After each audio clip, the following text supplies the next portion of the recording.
evening, everyone. Welcome to this week's Dementia Researcher Salon Webinar. I'm Dr OBrien-Cairney. I'm pleased to host this evening's seminar, in which we'll be discussing how to navigate academic promotions. Now, as a PhD graduate, I'm particularly interested in this subject, so I can know what I'm getting into as I develop my career. And I'm joined by two guest speakers today. I've got Adejoke Elizabeth Memudu, a neuroscientist and anatomist from Edo State University in Nigeria, where she's worked on neurodegeneration and neurodevelopment. And I'm joined by Warren Donnellan from the University of Liverpool, where she's a senior psychology. And they'll be giving their own experiences as well as their top tips on how to navigate the complex world of how to be promoted as an academic, especially given that it's a reasonably complex and unclear domain, with the Higher Education Policy Institute saying that 40% of UK academics don't clearly understand their own institution's policy regarding promotions. So any advice is more than welcome.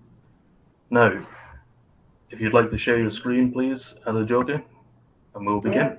Yes. Thank you. Let me share my screen.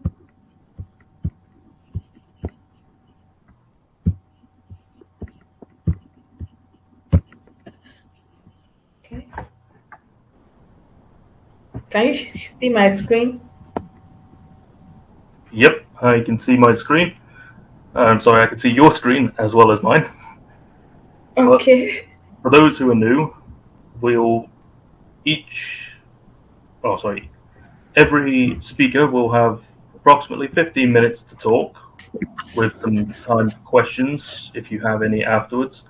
After both speakers have spoken, there will be a live chat room which you may like to contribute to, and the speakers will be able to respond to you after they've given their presentations. So, Dr. Memudu, you may continue. All right. Sorry for it. Thank you very much for having me on this platform of the Dementia Research Salon webinar. And I'll be giving a brief talk on navigating academic promotions. And I hope that using the following outline guide for me to outline the what academic promotion is and navigating it. So I'll be talking on academic promotion, requirements for navigating academic promotions, strategies for navigating academic promotions, things to put in consideration when navigating academic promotion, and proactive steps for junior faculties. I know that we are from different faculties and different background. So to start with, I'll just say, what is academic promotion? We need to know the definition of academic promotion. And I describe it as a formal process within an educational institution that recognizes and rewards its faculty members for their achievement and contribution to the institution and their research interests. So it's a process and it is done within an academic institution. And the person involved needs to be a faculty member. And what is being so the faculty member is being recognized and rewarded for their achievement and contributions to the university or their research interests. And this academic promotion demonstrates the faculty member's career progress from the beginning as an assistant lecturer to the peak of their career, and demonstrate or shows all the achievements and contribution. And in addition to that, it demonstrates that their progress through higher academic rank, and the higher you go in academic rank, the more responsibility you are entitled to take. And as you have more responsibility, you have more incentive. So academic promotion is beautiful, even though the process is kind of rigorous, but it has its own beauty benefits. Now, since we now understand what is academic promotion, what are the academic progress, what are the ranks through academic promotion? Now, basically, in a university setting, we have different what's it called, ranking in various universities depending on the region. But basically, the lower cadre starts with a graduate assistant, which is basically someone with a BSc honors, while and that person spend a minimum period of time before the person progresses or get promoted to be an assistant lecturer. And if the person is a master's degree holder, the person can start with some numbers of paper and research and publication to start the level as an assistant lecturer. Then through their promotion and assessment and continual contribution to the university, the person transit and moves through lecturer 2 to lecturer 1. Then from that lecturer category, the person gets a PhD and transit to the level of assistant professor or senior lecturer in some, as the case may be. Then from there, spending the period of time around, some say 2 years as elevated promotion, 3 years promotion for normal, the person moved from senior lecturer to associate professor or reader. Then from associate professor to the peak to be a professor. Now, through all this academic journey, there are things required for someone that starts as a BSc holder or as a BSc home degree holder or a postgraduate student with master's degree then transiting to PhD. What are the things that is required for one to transit through this process? So in various universities, they have their criteria and requirements for promotion. But all these criteria are leveraged on 4 cardinal points, and the 4 cardinal points are: 1, research output.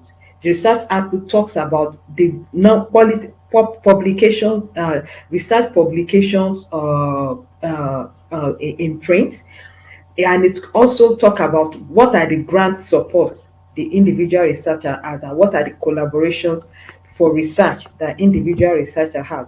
Then the second criteria is teaching experience.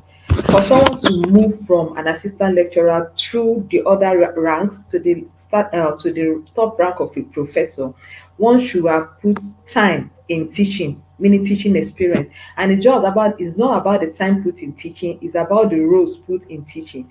Roles involve departmental roles like experience in curriculum development, experience in research supervision as co-supervisor in undergraduate level, even acting as course advisor, giving mentorship to undergraduate students assigned to someone.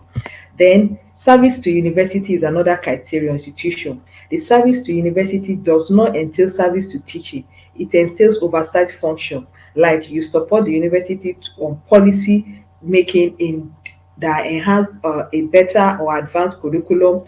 You are appointed to committee or for policy development in university. Your appointment to serve as course advisor, BSc program coordinator, postgraduate program coordinator, and any other program run by the university or directorate of units within the university based on this, the vice chancellor appointment.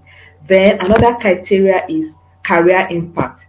This career impact talks about individual faculty contribution to community development as to how your research impacts the community within your university and the larger community as whole.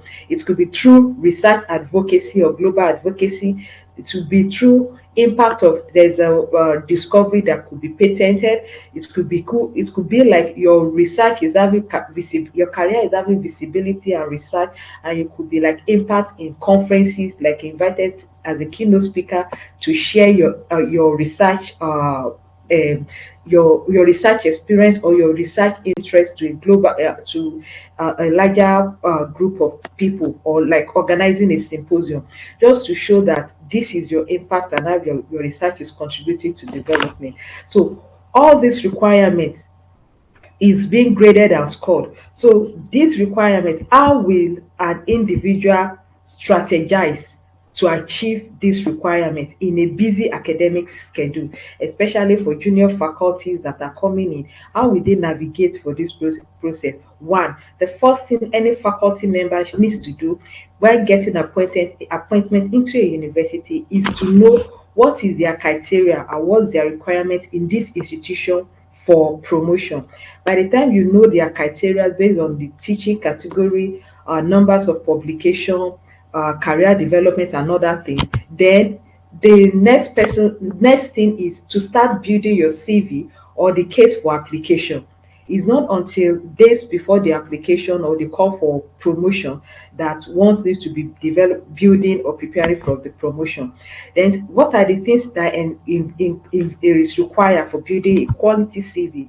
You must get good publication. There's in publications, some university can tell you you must publish in a particular kind of tier of journal, maybe Q1, Q2, Q3, those categories.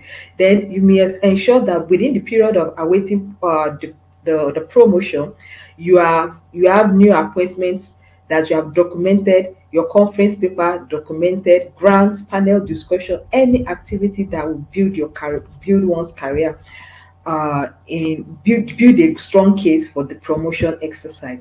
Then the next thing is career academic visibility. In science, in academia, visibility, I can define it like a currency in academic or academia or research. If you need to be impactful, your career must be visible. You need, as a researcher or academic someone in academia, you need to be visible through your publication, through presenting in conferences, through being a review board, and through documenting your research and research profile, ResearchGate, Google Scholar, and other researchers identifier link. Then, then after that, the next thing is beware of imposter syndrome, lack of not having self-confidence or not believing in your inbuilt ability. Any faculty should beware of imposter syndrome. And one other way to overcome this imposter syndrome is to have a good network with mentors and colleagues. Interact with your mentors, interact with colleagues, so that you will gain experience on how these requirements can be attained. And in a busy schedule, while you apply all this strategy, another thing is very, very important, which I call working smart. Because in academic setting, one is shadowed with their a primary role in the university, which is teaching. But in the course of that teaching, one needs to grow in while delivering their job. So for you to work smart, I will explain the working smart as setting up smart goals for you to grow in career, in teaching, and in navigating your promotion through your in the career profile. And all these smart goals needs to be, while working smart, your smart goals needs to be specific, needs to be measurable, needs to be achievable, needs to be relevant and time based towards achieving your promotion within that time frame allotted for each promotion, be it 2 years or 3 years, depending on the rank.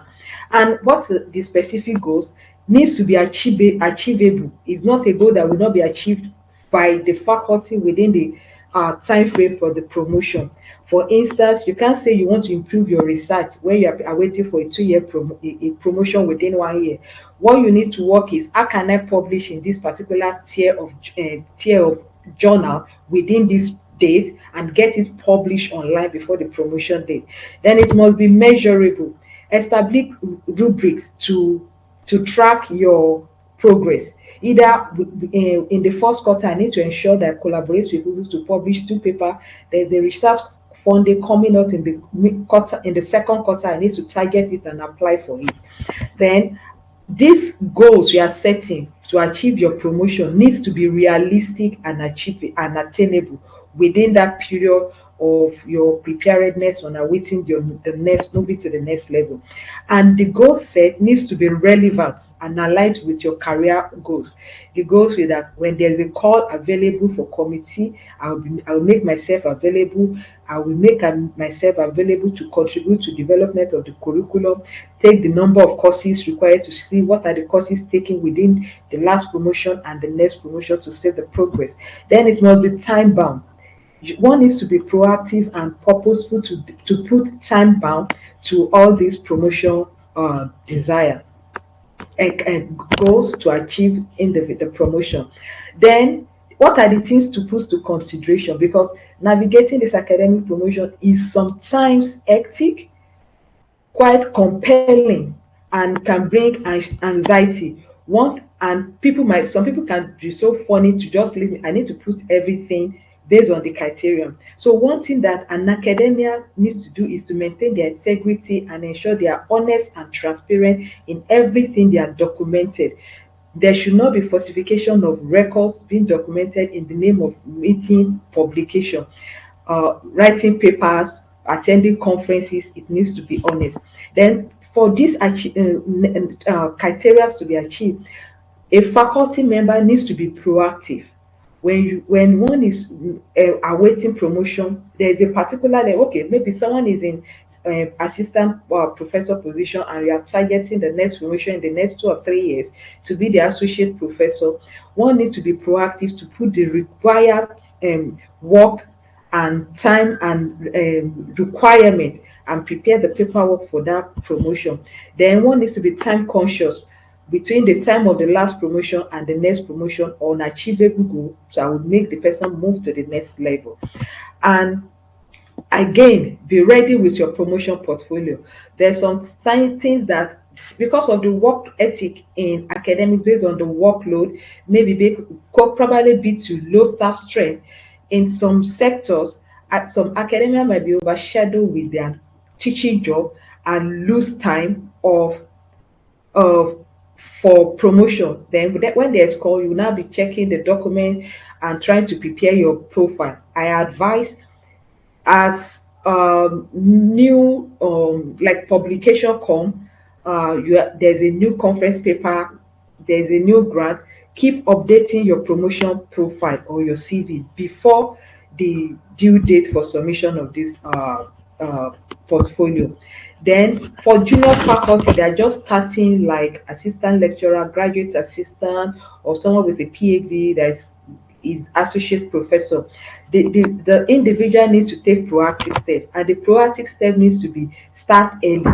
The moment you join academia, the individual needs to know that I'm interested in this promotion and these are the things I need to do. And you need to do that by interacting with the faculty to know the criteria.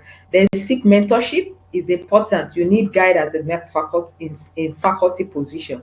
You need to get a mentor to guide you through, and the mentor could be someone that served in the member as a member of the appointment and promotion committee. Then keep networking with colleagues to gain insight on how they go about promotion in their own institution, so that if there's a chance you want need to change institution, the individual could still meet up with the criteria for the next promotion. And in addition to that, one needs to be active and participate in professional bodies. That one will help to contribute to them being present in conferences, being asked to serve as chair or committee of events in conferences and other activity. Then one needs to reflect on this promotion and the pros and the new requirement. As times, maybe before they could say there's a particular number of paper, there's a particular tier of paper that is required, there's a particular grants cumulative amount that should have accrued, that should be accrued before you move to one level. One needs to reflect and adjust to the new stuff about this promotion exercise in their institution. So I would like to conclude by saying navigating academic promotion is not just meeting institutional checklists for a faculty. It is a journey of personal growth, strategic planning, and professional impact. And this journey requires clarity of purpose, consistent documentation of your achievement, and proactive engagement in teaching, research, service, and leadership as an academic and a dementia researcher. And I would like to acknowledge and appreciate the Dementia Research Platform for opportunity to give this presentation, and just use this platform to share my experience based on all the things I've written on how I've prepared in the course of my navigating my academic promotion from the level as an assistant lecturer to the level of a professor where I am now. So thank you for listening.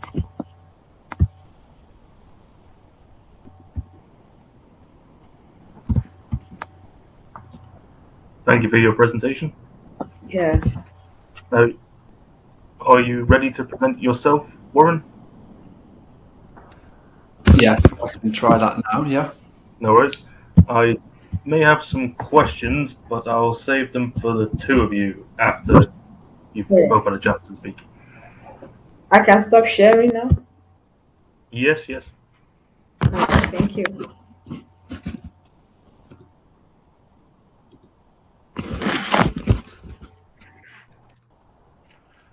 Okay, Okay, I can see your screen. so let me try and do it with my notes, and if not, that's okay. I've got a plan B.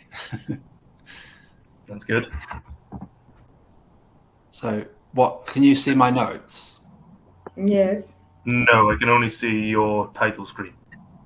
Okay, that's good.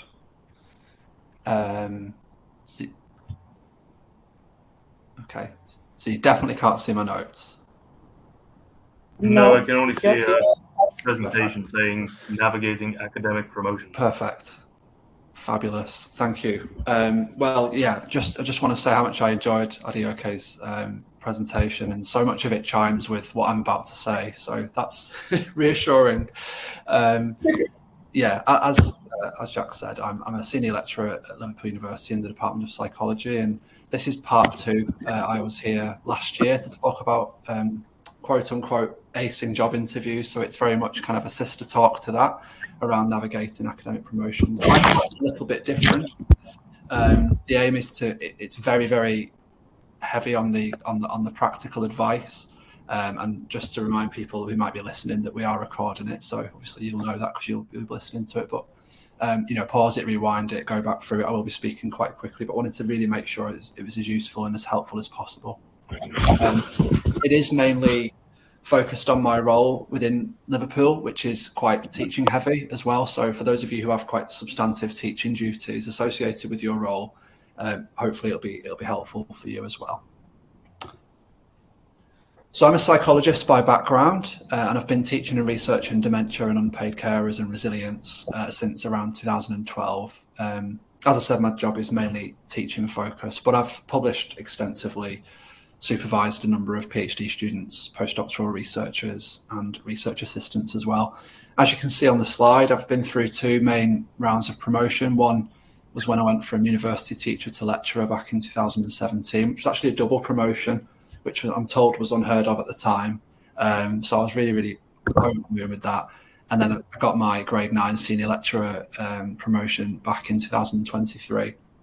So I've never actually left Liverpool. I think there are advantages and disadvantages to that.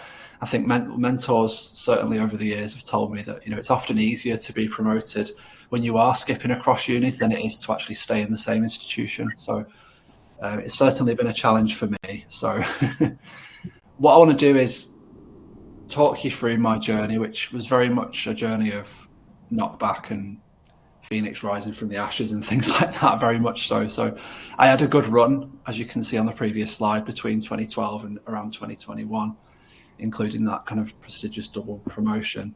However, in 2021, in December 2021, I was actually knocked back. I was unsuccessful in my promotion to senior lecturer. I didn't make it past the faculty screening committee. So I want to talk to you about why that was, and I want to spend the rest of my presentation addressing some of the issues with that application, with the hope that it'll be helpful for some people. That rejection was quite painful. I was only 30 at the time, and I was someone who'd progressed pretty quickly, straight from undergrad through the Liverpool system. But as time passed, I tried to use these feelings as determination to succeed. And in my view, looking back, reflecting back, I think there were three key factors that led to my eventual success. I'm going to spend the rest of my presentation talking about them. The first one is mentorship. So there's Master Yoda. I quickly realised through conversations with my line manager and colleagues in the department that I was massively lacking strategic direction. Someone to tell me honestly what my strengths were, what my weaknesses were, what the gaps were, and how to fill them. And that's how I met my mentor, Professor Denise Prescott. Now, Denise and I come from very different disciplines. I'm a psychologist. She is a professor of health sciences from a physiotherapy background. She's based in a separate department. But what she was able to do is very quickly address and identify my blind spots. She's also incredibly down to earth and compassionate. And it's really what I needed at the time. Someone who could sit down with me and provide that reassurance, but at the same time, you know, she didn't mince her words and she was able to say, right, X, Y, Z, let's work on these areas. She has this knack of sort of identifying the root of a problem, which is a marvel. Denise is incredible. And without her, I simply wouldn't be here delivering this presentation. So we had an initial crisis meeting in January 2022, like what the hell, where do we go from here? And then we had a separate meeting later in the year to go through my paperwork, my CV, my form, my application form systematically with a fine-tooth comb. By the end of that initial meeting, I did feel quite dejected. You know, I felt like the whole had been shaken quite a bit, but I was certainly a lot clearer on what I needed to do. She made a number of suggestions for quick fixes, as well as more medium to long-term goals, which I just think were instrumental in me achieving that promotion ultimately. So I'm going to spend the rest of the talk addressing these bits of advice that she gave me and what I kind of went on to do. Before I do that, if anyone listening, watching, doesn't have a mentor, I cannot recommend it highly enough, especially if it's someone who is outside of your specialism, outside of your department. And even if you feel like you don't need a mentor, consider becoming one. You know, it's just this wonderful mutually beneficial relationship that I cannot recommend highly enough. Denise has since retired from the university, but we've remained really close and we speak to each other really regularly. And as I said, she's been absolutely instrumental in me achieving everything I've achieved. So one of the biggest issues in my original application was not selling myself enough. And I think this is an issue across the board. You know, people are not very good. This makes people feel uncomfortable. You know, we're not really taught these skills. As a teaching focused academic, I always felt like I was a sort of in between, like I was a pretty decent researcher for a lecturer and a pretty decent lecturer for a researcher. I didn't really have a bit of an identity crisis. I didn't really know who I was. I was sort of stuck and I lacked that confidence. So I realized pretty early on that I needed to get better at marketing myself and my unique model of teaching and research. This phrase that I came up with, which is to get promoted, you need to promote yourself. Learn how to self-promote what you do.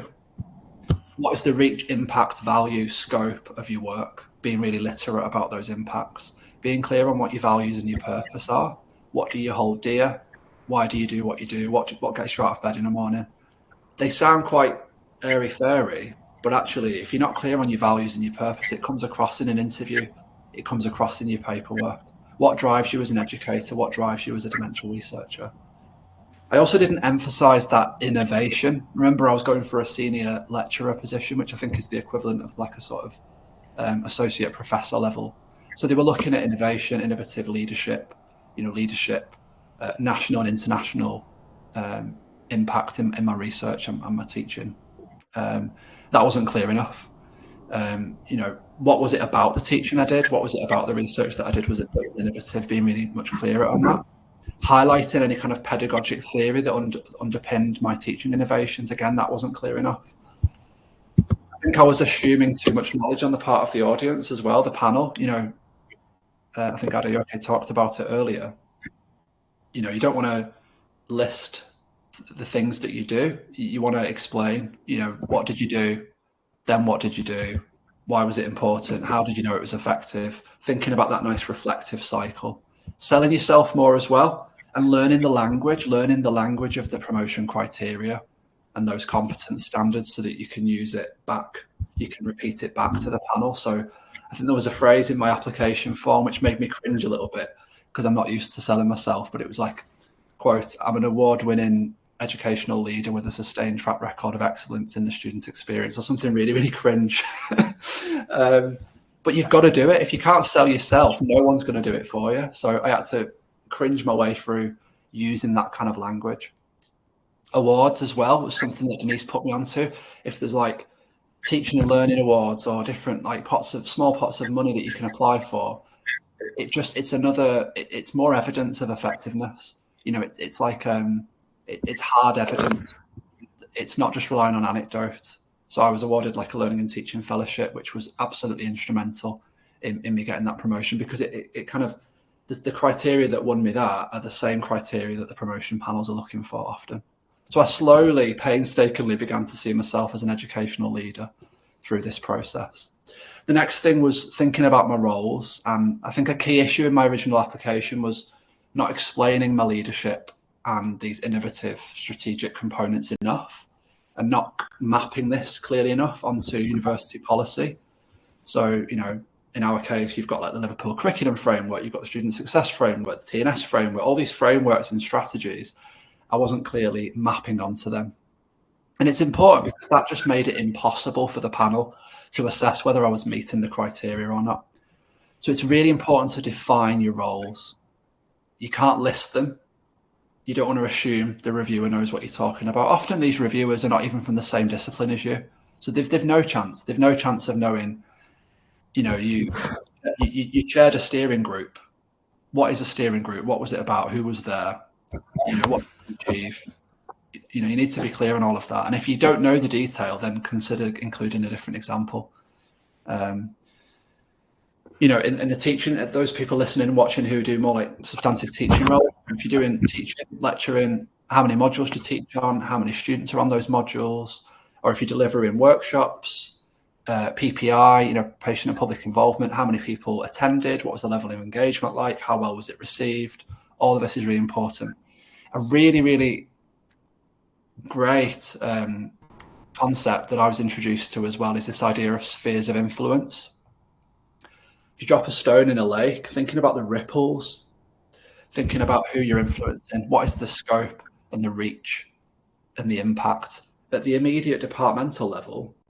But as you progress up the academic ladder, thinking about the wider faculty level, the wider university level, the civic level. What are you doing in the city? What are you doing nationally? What are you doing internationally? And obviously the relative proportion of your activity will vary depending on where you are in your career. But for me, thinking about it in those terms was really, really helpful, particularly important in those kind of impact and leadership sections of the paperwork.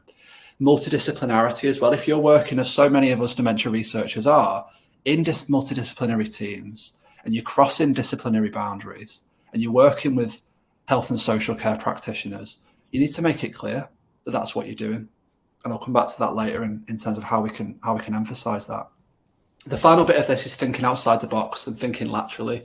So I thought it was enough to just use these buzzwords. I thought I could just talk about inclusivity and I could talk about authentic assessment and innovation without actually specifying the how or the why.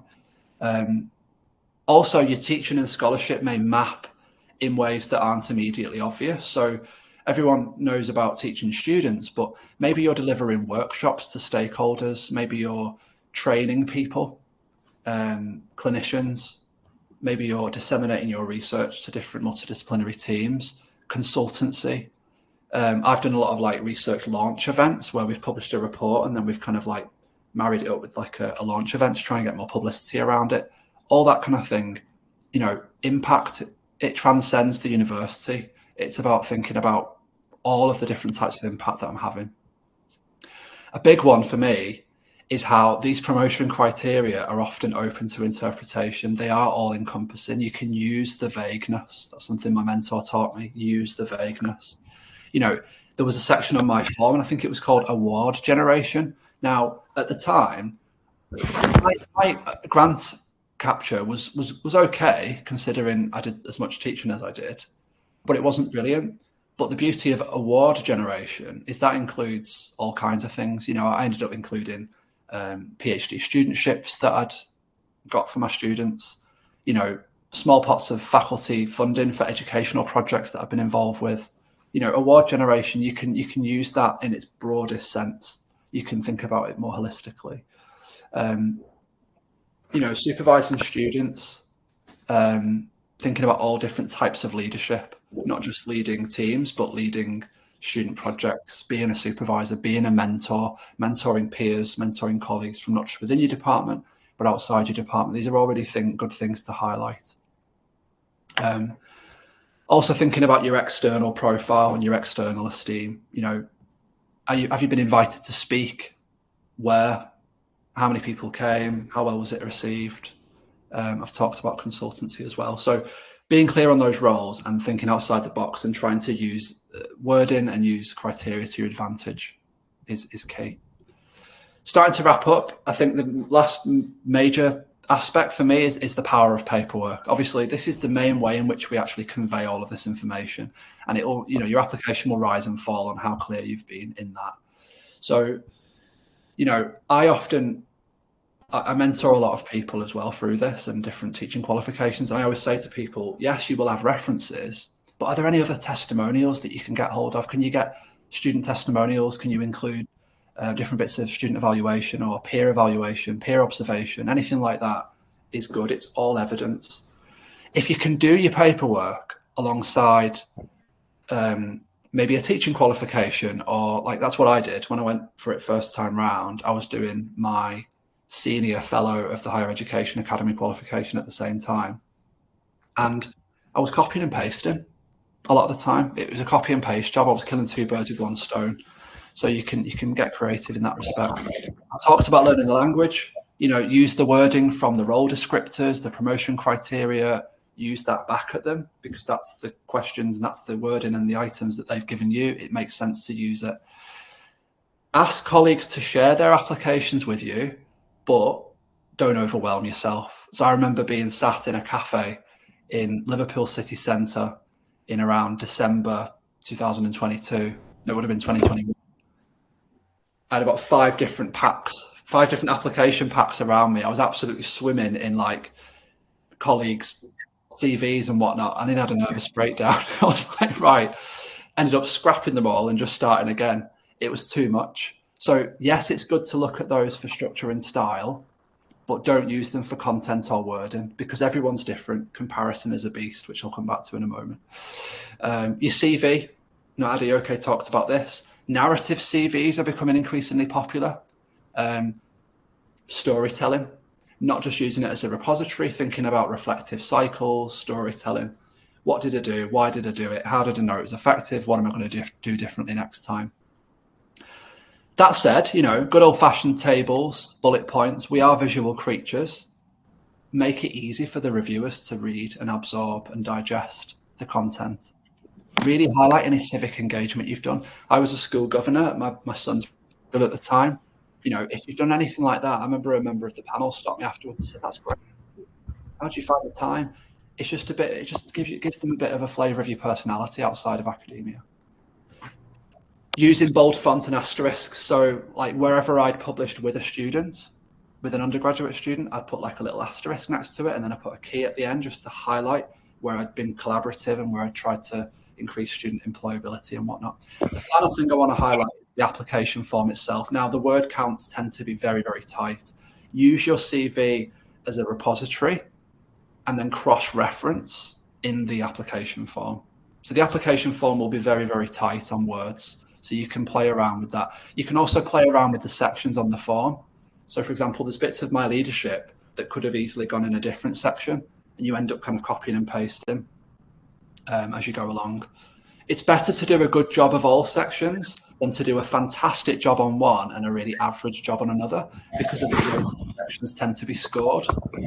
What tends to happen is there'll be a minimum score that you need for each section. Like in my case, every section was scored out of 5, but you needed to get at least 3 out of 5 on every section. Now, if you overcommit to the leadership section and get 5 out of 5, and then you undercommit to the external profile and esteem section, and you end up getting a 2, you're going to be rejected. So it's actually better to take a holistic view and try to spread yourself more evenly across the piece. Finally, often we get the opportunity to include like an additional narrative.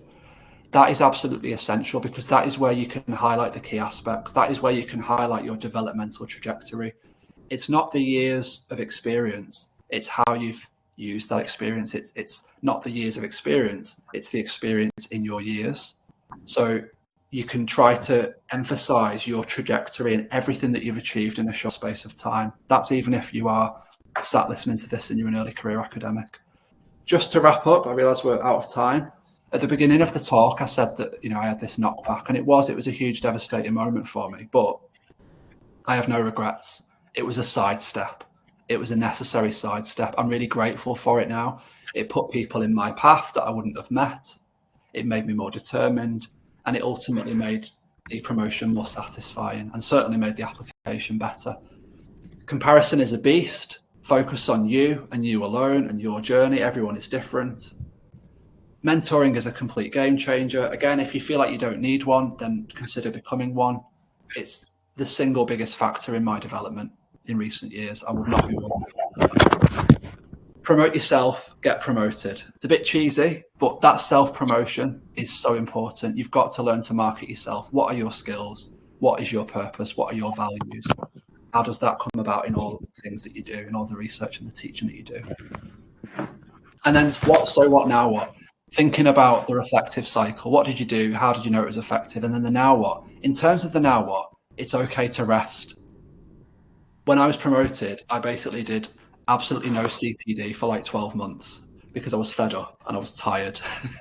So it's fine to have peaks and troughs in your development.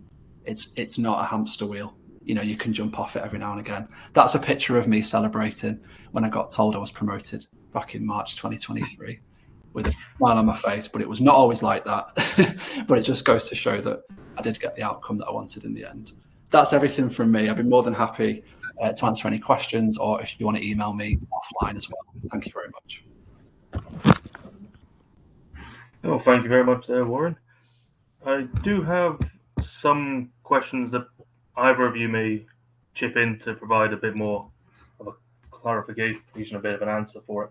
Yeah. Now, you had mentioned in application forms, say, leadership and impact and teaching ability, etc. Those are all graded out of 5. Do you know from your own colleagues if that's a standardized situation across different institutions? How well does it translate in terms of filling out application forms and doing it properly? I guess it all fits into learning the language as well. Yeah, I can certainly have a go at answering that.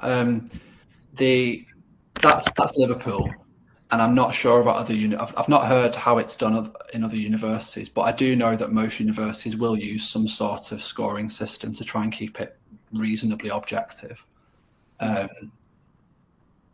But I guess the point I wanted to highlight is, regardless of what that scoring system is, there is usually like a minimum expectation, like a minimum threshold, and there is a tendency to kind of you will be stronger in some areas than others, but they'd rather you be not a jack of all trades, but they'd rather you address the whole piece rather than overdo one.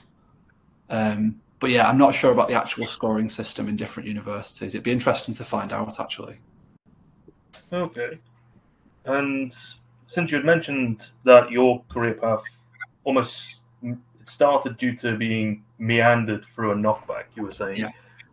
Say because you'd stayed in one university, whereas others might hop around in the more traditional sense, what would you give as advice for applicants that have had career breaks, intentional or otherwise, or just periods of low outputs? So maybe going from 1 year to the second year to the third, there's not as much of an impact compared to other periods in their career. Yeah. Do you have any advice for that? That's a really important question, Jack. I think, well, for starters, in my journey, there was a section of the paperwork that invited candidates to include like mitigating circumstances. So if people have had kids, or they've been carers for people in their family, or whatever COVID, maybe they've been ill, Yep. Whatever it is, they are mitigating circumstances and they are taken into account. And in my experience, it wasn't relevant for me, but I've got friends and colleagues for whom it has been relevant, and it's always been very, very fairly applied and very, it's always been considered. That's the very specific point I'd make. More generally, I think there is a move. Yes, we're always going to get judged on our grant capture and our outputs and things like that, but I think there's a move towards like more slow science, like kind of reducing maybe the number of outputs and increasing the quality, maybe rather than putting in, a grant every year, a big grant every year. You might put a big grant in every 2 years, but you're going to make sure that that team is better, and it's going to have a better chance of being awarded. So I think that's the kind of that's the landscape that we're. I'm not saying that's across the board, but certainly through conversations I've had with colleagues and from what I've seen. I mean, I've been working in universities for about 13 years, and it's changed even during my time. There is more of a recognition now that we'd rather see higher quality, and that's certainly what I've been told by our senior leadership at Liverpool. Is there is you will have fallow years, you will have fallow periods, and we're not machines that can just carry on going at the same level constantly. But that's just my experience. I appreciate other people's experiences may be different. Mm-hmm. And on a similar note to the first question, because you were talking about not necessarily being a jack of all trades, but at least having a balanced level of experience in all of it, I know that in some cases, say with teaching ability, that might be partially graded by student feedback and other measures. But then in a research-based role as well, where there is some degree of output, say publications, grants, both number and total value, are measures of impact equally weighted, and how can they be meaningfully demonstrated? Research impact? Yeah. I think research impacts based on journals, they are not equally, the score appropriated to the journals varies. For instance, in some institutions, if you publish in a particular quantile of journals, you have better score. For instance, now in my former institution, they will tell you that if you have a paper in Nature or science communication, your points for that one paper is heavier as compared to maybe Scopus Index journal because of the strength of the journal. So those are the variations.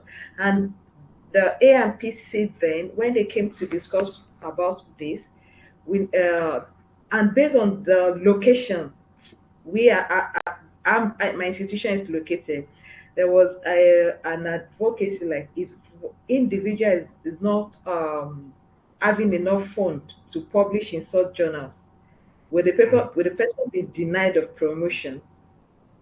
So they now have to say, okay, you publish in your journal, but if you have opportunity to publish in such journals, make effort, because publishing in such journals is giving the university visibility, including you. So based on that, there's disparity in the score allocated. But when there's harmonization, the score will just be basically normal. For instance, if you have a paper, single author paper, for instance, can be graded 2 points. For instance, more than one author, different grades. And I hope that answers the question. So based on publication, there are different grades of scoring for the publication based on research output and based on grants and being awarded. There's a score for travel grant award and research grant based on the kind of funding the grant is attracting to the university. Yeah, I've often heard there is that dilemma regarding publications, where you go for one that has a lot of sort of a naming privilege in a way, the higher up or higher impact papers, Nature, Cell, etc. But then your chance of getting into those papers, into those journals, I should say, Yes. are relatively low compared to other perhaps niche journals where you may or may not have a better chance of success regarding publication. So it's a bit of a dilemma in terms of, do you try to go for the higher impact first or the more niche one? Because I suppose ultimately the result of your own paper is how often it is cited, and you can only know that after the fact and after your paper's been out for a while. Yes, yes. And that's why it's important to have good visibility through research identifier.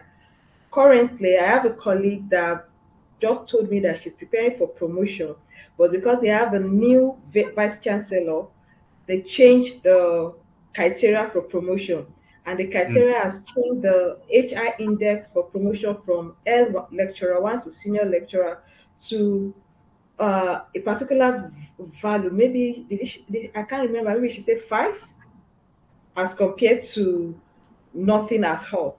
Then to move to the next level, like 10, 11. So for her, that she has the numbers of paper, but her HI index is not that number. She needs to work hard, lose this year because of the new variation. And that's why it's always good to compare the criteria in other university so that you will just be at a mid-level playing ground. If there's any changes, you won't lose out.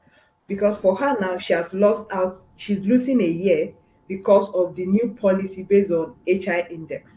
Mm. She has the paper, but the citations and visibility is low. So that's another challenge.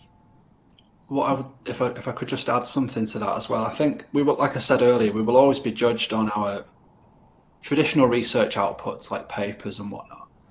But there are other outputs. We can look at our research impact, for example, which is a big thing, certainly in our university, is impact case studies.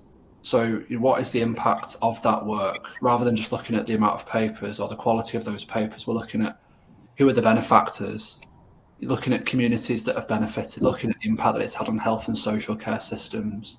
I've got colleagues who've developed tools, measurement instruments that are now being used across the NHS, and they've been translated into different languages and whatnot. So that a lot of her work, for example, she's not a dementia researcher, but we kind of came up the ranks together. A lot of her work, the quality of her work is best captured through the impact that tool has had, rather than the amount of papers that. I mean, she's had a lot of papers as well, but the real thing that got her promotion is seeing the impact that this work had had. It's about, I guess, just moving the goalpost a little bit, depending on what it is you're applying for, what you want to do. And just to come back to the first part of your question, the kind of the relative importance of teaching and research, I'd just say it depends on what you're applying for and where you're applying. If the job is a teaching focused job, then obviously they're going to weight the teaching. They're going to expect to see certain teaching experience, and obviously vice versa. And I think, as Adejoke was alluding to, you just have to tailor it. You want to try and get a promotion application that is flexible, so you're not having to kind of spend ages and ages and ages constantly tailoring it, but knowing that there's going to have to be some flex and some fine tuning to kind of fit the local criteria and the local expectations, if that makes sense. Yeah, that all makes sense. I was quite curious But exactly how to measure impact. Sorry, continue. Yeah, in the same uh, uh, uh, context.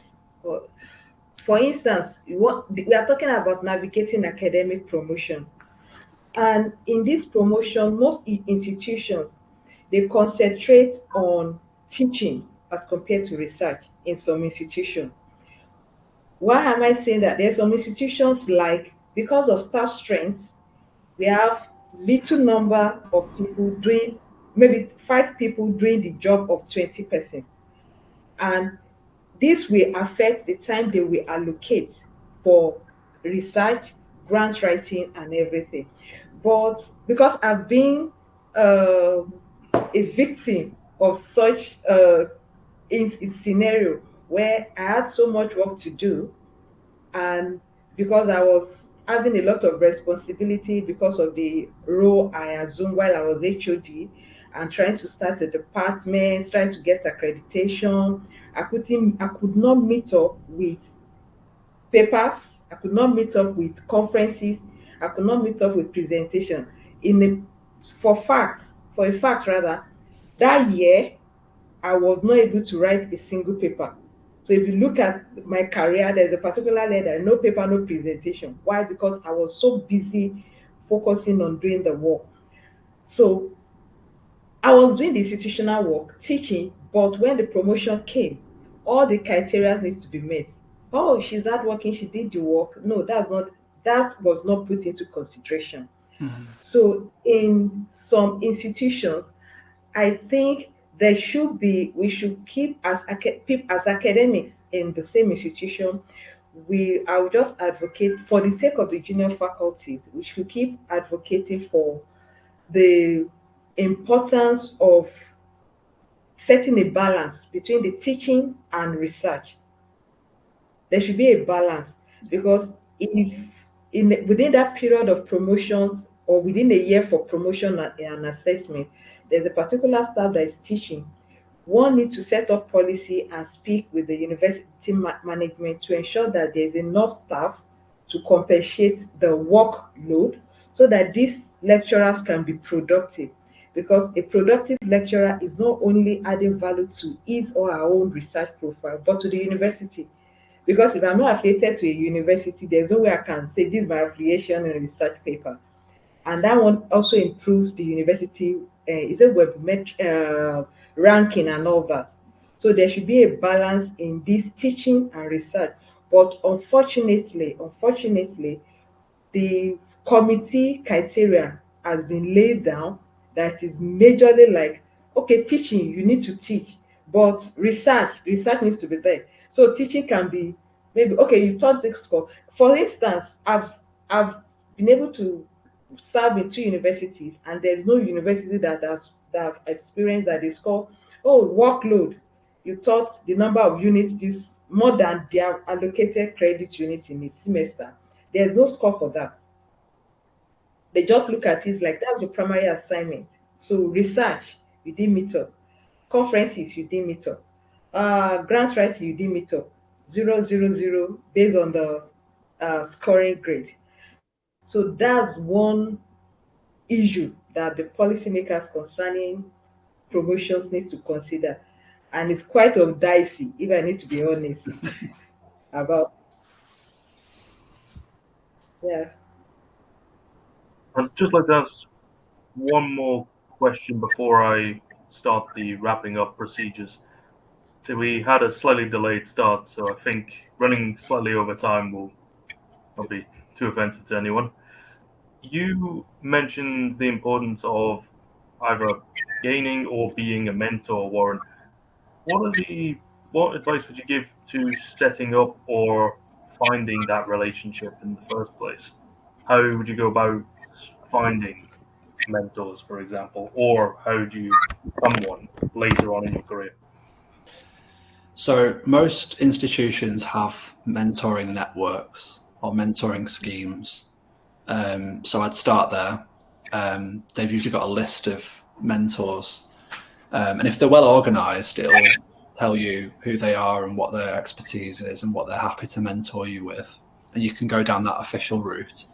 My mentor was less formal. It was kind of one of my colleagues, a professor, who had helped me as well. Denise, Professor Prescott, had helped her with hers, and she just knew that it would be a good fit. So a lot of it can just be through word of mouth and just through your own personal networks as well. But I appreciate a lot of people can feel quite isolated within their roles and kind of siloed as well. So it can be challenging, but this is why like things like Dementia Researcher is such a great thing, because you end up meeting people who are in the same boat, and it's not what you know, it's who you know, and kind of sharing through trial and error often, you know, even if it's not someone, as I said, in your department, I think it's better. You know, ideally you'd get someone who's completely external, who doesn't know you very well, who is not even in the same discipline as you, because it's those blind spots that are going to cost, that's what's going to cost you the promotion, and they can just see them like that. But in terms of accessing it, I'd start off with, you know, you could just Google, you know, mentor networks, mentor schemes. And if it's not one in your university, then you can look in your region, and then you can go beyond that as well. But you will find one. And then if you're not doing that and you think about becoming a mentor, that's even more rewarding. I've started doing that myself, because you're giving all of this experience back. and it just feels good to share that. And it's through the same schemes. It's connecting these people together. Yeah, it sounds like a good bit of advice to follow there. Now, just before we close this webinar, there is an artificial intelligence model that's trained on the data in the community website, this Dementia Researcher website. So, just to wrap up as a summary of this particular seminar session, there are 10 takeaways that I believe fit into what we've been discussing. Number one would be to keep a record of your achievements throughout the year. Study your institution's specific criteria early on. Promotions aren't automatic, and you do usually need to apply through regular channels. Build a clear narrative that ties your achievements to institutional goals. That relates back to learning the language and making sure that it all fits into the specific framework that you're looking for. Balance time across teaching, research, and service. So that's all about making sure you have a well-rounded application. Contextualize the metrics such as citations or funding. So that relates back to the HI index for the journals that you've been publishing in. Highlight leadership and mentoring contributions. So that's both your own, but also to give credence back to any mentorships that you've been a mentee for as well. Yeah. And similarly, not to dismiss pastoral or committee work that you've done. Ask for feedback from colleagues who have been promoted, as well as if you've received a knockback, to ask for feedback to improve future applications. And then speak with a promotions advisor or HR if possible, clarify anything that you don't understand about the process. And I think those are the 10 key takeaways that we can get from this session. Thank you to both of you for taking time out of your evening and recording this session with me. I'm sure that members of this community will find your advice and experience very helpful. Thank you again. Thanks for having us.